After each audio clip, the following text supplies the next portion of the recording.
She looked like she belonged on a farm, not a battlefield. Faded jeans, work boots, calloused hands from ranch work.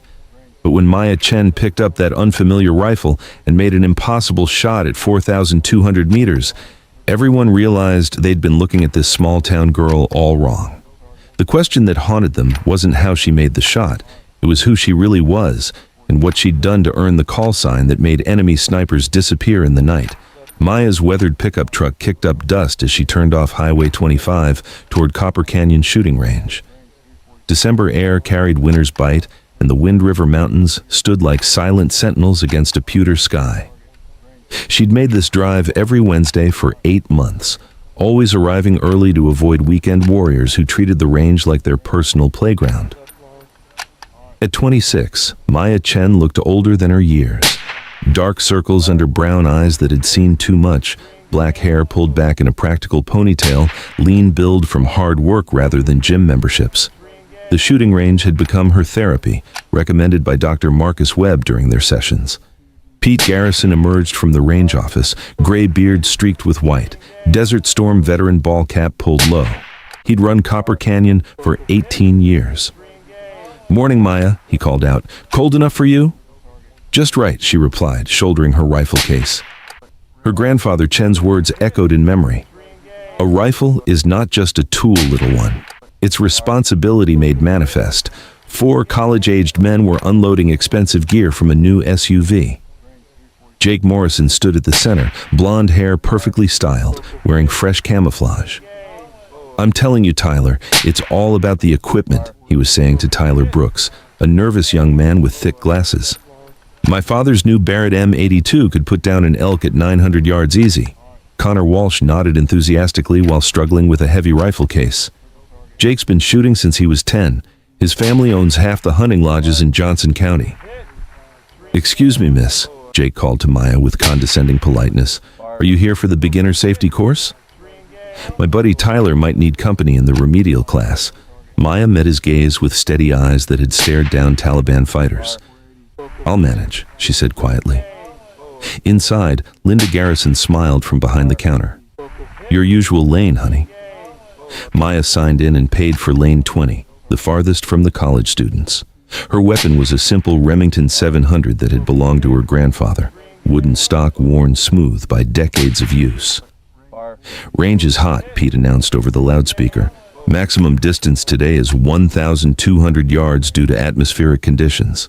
Jake scoffed loudly. 1,200 yards? My grandfather could make shots longer than that with iron sights. For the next hour, Maya worked through her practice routine with mechanical precision. Each shot maintained muscle memory and breathing control that had kept her alive overseas while providing meditative focus that quieted mental chaos. The college students made more noise and achieved less success. Jake's boasts about equipment weren't translating into accurate shots, and his frustration grew with each miss. "This scope must be off," Jake complained after his 6th miss at 700 yards. "There's no way I'm shooting that poorly." Dr. Marcus Webb arrived at noon, carrying his M1 Garand from Army days. At 63, he moved with careful precision. Webb nodded to Maya, noting her relaxed posture and methodical approach. "How are you feeling today?" he asked during a break. "Better," Maya replied. Webb understood that progress came in small increments. By afternoon, Jake's shooting had grown worse as frustration mounted. He'd tried 3 different rifles, convinced equipment malfunction explained his poor performance. Tyler was actually outperforming his boastful friend. "I don't understand this," Jake said loudly. "I've been doing this for years. These ranges must have problems with their setup." Pete had enough. "Son, you're jerking the trigger and holding your breath too long. Equipment can't fix technique." Jake's face flushed. "I know how to shoot. Maybe this place isn't set up for serious marksmen." "Is that so?" Pete replied with an edge. "Maybe you'd like to demonstrate this serious marksmanship." What followed was costly equipment producing mediocre results. Jake managed 400-yard targets with reasonable consistency, but anything beyond revealed his limitations. Other shooters gathered to watch, drawn by his boasts. The audience made Jake more nervous, and his shots grew erratic under pressure. By late afternoon, Pete's patience was gone. He'd watched 15 shooters attempt various distances with mixed results, but Jake's complaints had created frustration affecting everyone. "Any snipers here?" Pete called out in exasperation, because apparently nobody else can hit the broadside of a barn today. Before we continue, please comment where you are watching from, and don't forget to subscribe to the channel. From her corner at lane 20, Maya Chen set down her coffee and stood up. Maya's movement caught everyone's attention. Jake turned, expecting another weekend enthusiast about to embarrass themselves. Instead, he watched a slender woman in faded jeans approach with purposeful stride. "I'll give it a try," Maya said simply. Jake's eyebrows shot up. "You're joking, right?" "Lady, I've been shooting competitively since middle school, and even I'm having trouble today." "I mean, no offense," Jake continued patronizingly, "but there's wind shear at distance, atmospheric pressure variations, parallax issues. Maybe you should stick to closer targets until you've got more experience." Maya didn't respond. She walked to the equipment rack and selected a standard Remington 700 in .308 Winchester, checking the bolt action and examining the scope. "That's a decent rifle," Dr. Webb observed, "but it's not zeroed for you. Could throw off accuracy significantly." "I'll adjust," Maya replied, checking balance and length of pull.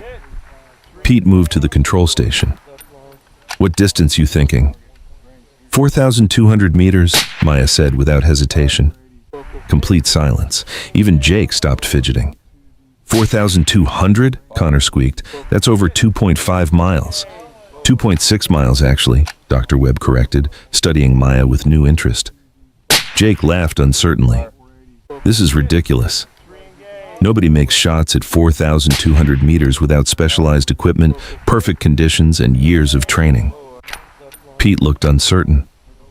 "Maya, I've got targets to 1,800 meters maximum. Winds gusting to 15 miles per hour. Visibility isn't ideal." "Can you set something up at 420? Maya asked calmly. "Just something visible." Pete retrieved an orange safety cone. "There's a ridge at about 4,200 meters. I could drive out and place this, but spotting impact would be nearly impossible." "I'll spot for her," Dr. Webb volunteered, producing a high-power spotting scope. Jake shook his head. "What's your background? Where did you learn to shoot?" Maya's expression flickered with something like pain. "Here and there," she said quietly. Word spread quickly. Within 45 minutes, 36 people had gathered, including Luis Ramirez from her grandmother's ranch. Luis had served in Iraq and recognized something in Maya's demeanor, the calm focus of someone tested under fire. "You sure about this, Miss Maya?" Luis asked quietly. "A lot of folks watching." "I'm sure," Maya replied, making minute scope adjustments. Jake appointed himself commentator. "See, extreme long-range shooting isn't just about aim. You've got bullet drop, wind drift, Coriolis effect, temperature variations." "Coriolis effect is negligible at this range," Maya said without looking up. "Bullet drop will be approximately 47 feet. Wind drift depends on reading environmental conditions in real time." Jake's mouth fell open at her technical accuracy. Dr. Webb set up his spotting scope as Pete confirmed target placement. Orange cone on ridgeline, 4,250 meters by GPS. Maya took position, adjusting the bipod. Her breathing slowed to the controlled rhythm learned at Fort Benning. Through the scope, the distant ridge was a hazy line. The cone appeared as a tiny orange dot. "Winds shifting," Dr. Webb reported. 10 to 12 miles per hour northwest, not consistent, getting thermals off that south slope. Maya nodded, reading conditions that would affect her bullet's 3.2-second flight. She chambered a .308 round, found the trigger, applied pressure to remove slack. "This is impossible," Jake muttered with less certainty. Maya watched wind patterns in vegetation between her position and target. Years of combat taught her to read signs casual shooters missed. She took a breath, released half, held. Heartbeat slowed. Crosshairs steadied slightly left and above the cone, compensating for drift and drop. The trigger broke cleanly. Rifle bucked against her shoulder. Muzzle blast echoed across the range, followed by silence as people held their breath. Dr. Webb watched through his scope. 3.2 seconds felt like eternity. "I see dust," Webb said suddenly. "Impact." Jesus Christ, she hit it. The cone moved. She actually hit the damn thing. Silence erupted into chaos. Jake's face went pale. Tyler stood agape while Connor fumbled his phone. "Let me see that scope," Jake demanded, reaching with shaking hands. Webb blocked access. "Give her a moment," he continued, observing. "Cone's definitely hit, tilted 40 degrees right." Maya remained motionless, processing the shot sequence. Everything had felt correct. Pete's radio crackled from the target area. Well, I'll be damned. Dead center hit, took a chunk out and knocked it sideways, got the fragment right here. The crowd exploded, but Maya simply worked the bolt, caught the ejected case, examined it briefly, then began making the rifle safe. "Where did you learn to shoot like that?" Luis asked quietly. "Various places," Maya replied, avoiding eyes as she removed the magazine. Jake approached, arrogance replaced by curiosity. "That was incredible. What kind of military training did you have?" The question hung like smoke. Maya's hands stilled briefly. A pause Dr. Webb noticed. "I should head home," Maya said, cleaning the rifle. "Chores don't wait." Pete returned with the damaged cone. "Young lady, I've run this range 18 years. Maya, we should talk soon. That level of skill comes with costs that sometimes need professional attention." She met his eyes briefly. He saw something confirming his suspicions. "Maybe," Maya replied, then moved past him. Jake wasn't finished. "Wait, please. I was wrong about your abilities, but what you did is textbook impossible. You have to understand that." Maya paused at the door. Something in Jake's genuine humility made her turn back. "Nothing's impossible if you understand the variables," she said simply. "Wind, temperature, humidity, pressure, target movement, ammunition, rifle characteristics, shooter stability. Account for enough variables accurately, and the bullet goes where you aim." "But how do you account for variables you can't measure?" Tyler asked with genuine curiosity. Maya's expression softened slightly. "You learn to read signs. Vegetation movement, dust patterns, heat shimmer, bird flight paths, shadow patterns. Everything tells a story if you know how to listen." Dr. Webb nodded. "Environmental awareness at that level is specialized military training." The comment drew veteran approval, but attracted attention from newcomer Clint Rhodes, Donovan Westfield's ranch foreman. Rhodes was compact, wiry, with calculating eyes. "Quite a show," Rhodes said neutrally. "Word travels fast when someone makes news like this." Luis positioned himself between Rhodes and Maya. The men had history over water rights disputes. "Just target practice," Luis said evenly. "Nothing newsworthy." Rhodes smiled without warmth. "Military-level marksmanship from unexpected sources makes interesting conversation, especially from people with specialized backgrounds." Dr. Webb stepped forward. "Mr. Rhodes, you're making unwarranted assumptions. Miss Chen demonstrated excellent shooting, nothing more." "Miss Chen of the Chen Ranch on County Road 47? Rhodes replied, making notes. "The property bordering the Riverside development area?" The question hit like a blow. Maya's face went expressionless. Controlled blankness soldiers learned during hostile interrogation. Luis moved closer. "What's your interest in the Chen property?" "Just neighborhood awareness," Rhodes replied smoothly. "Mr. Westfield likes staying informed about activities affecting business interests." Pete had enough. "Show's over. This is a business, not a town hall.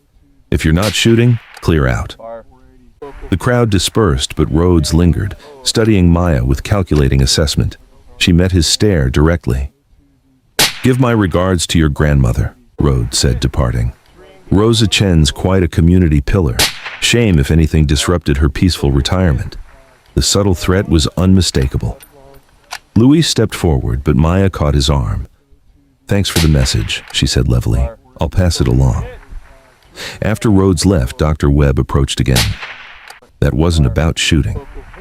That was reconnaissance. Someone's very interested in you and your family." Maya nodded. "The Riverside development. Grandmother's been getting pressure to sell land connecting the resort area with Westfield's ranch holdings." "How much pressure?" Webb asked professionally. "Enough she's losing sleep. Phone calls, lawyer visits, hints about tax assessments. Nothing overtly threatening, but persistent." Luis spat. "Westfield wants that land for tourism development. Can't build his resort without connecting river access to his main property. Your grandmother's 80 acres sits right in his planned route." Maya's demonstration had attracted unwanted attention, revealing surveillance extent she hadn't realized. As she walked to her truck, Jake called out, "Will you be back next week?" Maya paused, considering implications. Returning meant accepting attention her skills generated. Staying away meant abandoning therapeutic routine, helping her cope. "We'll see," she said, driving into gathering Wyoming twilight. The quiet ranch girl seeking healing through therapeutic shooting had revealed capabilities that would change everything. What they didn't know was that Ghost, the call sign earned through demonstrated willingness to do whatever missions required, had been hiding in plain sight. As Maya drove toward her grandmother's ranch, familiar responsibility weight settled across her shoulders. She'd come to Buffalo seeking peace and anonymity, hoping to heal from combat experiences in relative obscurity. Instead, she was being drawn into another conflict threatening not just her fragile stability, but her grandmother's lifelong home and the community providing sanctuary. Her grandfather Chen had told her before her first deployment, "The most powerful weapon any warrior can possess is the courage to be exactly who they were meant to be." Tomorrow she'd decide whether Maya Chen, the ranch hand, could continue existing, or whether Ghost would emerge to protect what mattered most. Tonight, she was just a granddaughter coming home to help with evening chores, carrying secrets that could reshape everything if the wrong people discovered them. The transformation from anonymous veteran to community protector was about to begin, whether she wanted it or not. Because some people are meant to be weapons, and the only choice is who gets to aim them.